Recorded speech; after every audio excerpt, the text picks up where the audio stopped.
Hi, everyone. This is Jen Grisanti of Jen Grisanti Consultancy, Inc. And I am very excited because I have a conversation going on with one of my favorite people in the entertainment industry today, Lee Jessup. And I had this thought of giving you guys an idea of everything Lee is doing right now to help screenwriters. So I want to introduce Lee Jessup. Hi, Jen. So great that we're getting to do this to share what we do in private with everybody else. I'm excited. I'm excited because I feel like you inspire me so much, and I love how we go back and forth with what we're doing and what we're working on. So I think letting everyone else in on this is part of what motivated me to do this. So why don't I start with, tell us why you love doing what you do.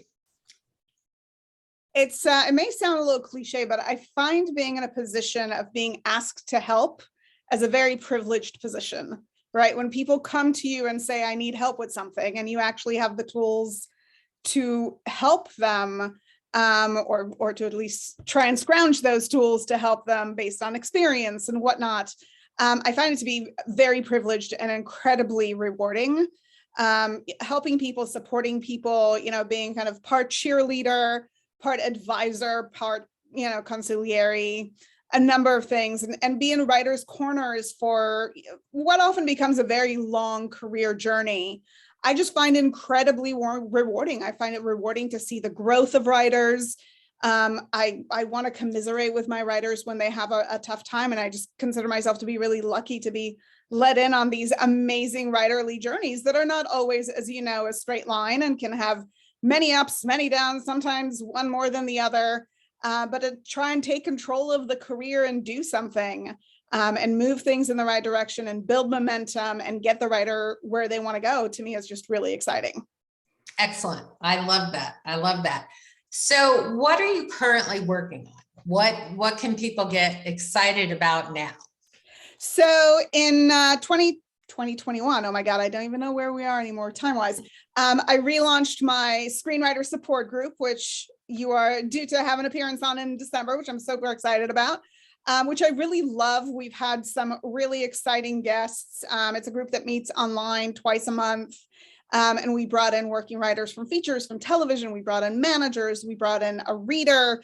And we have these really great little workshops that we do that are our pitch workshops and logline workshops and personal narrative workshops, which is lots of fun. So I started that back up in 2021, and that's going to be going on into 2020. Of course, my core business is my one-on-one coaching, where I get to really kind of do a deep dive with a writer and get to know the writer really well.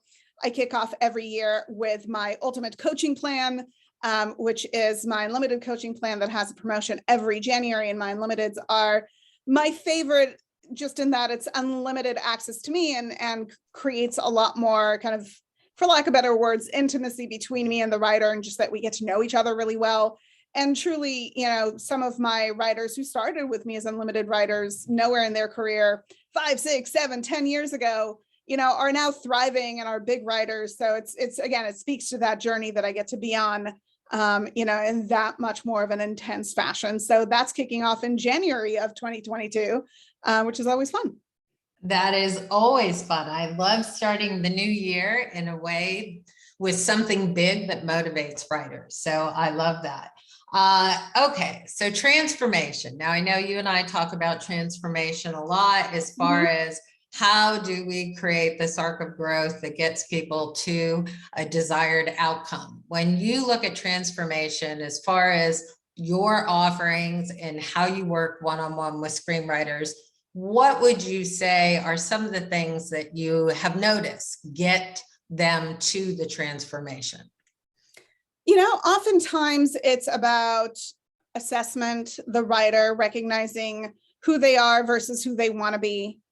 Really taking a hard look at where they are, what they've done, what they've not done, commitment, what they have told themselves they want versus where they really should be going. Just this morning, I talked to a writer whom I love, who I've been working with for a little bit, You know, and the writer has been kind of squarely in the writer box. But the more we talk, the more I realize the writer is actually a writer, director, producer, and will never be satisfied just being in that one box. So it's having those conversations and really exploring where the writer will get fulfillment that is within their control. And that's a really important thing for me. The industry does not fall in our control. Nobody controls when they get signed or when they get their first job, unless, you know, dad's paying the bills.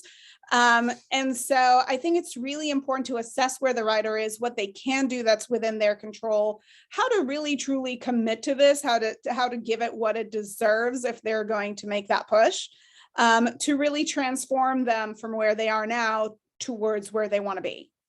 Excellent. Excellent. I love that. When you look at your success stories, if you were to look at a personality trait or habit or something that people are doing that seems to be universal with the people who are getting to the outcome, what would you say that is? It's a great question. It's a number of things. First of all, it's not settling for good. It's really going for great.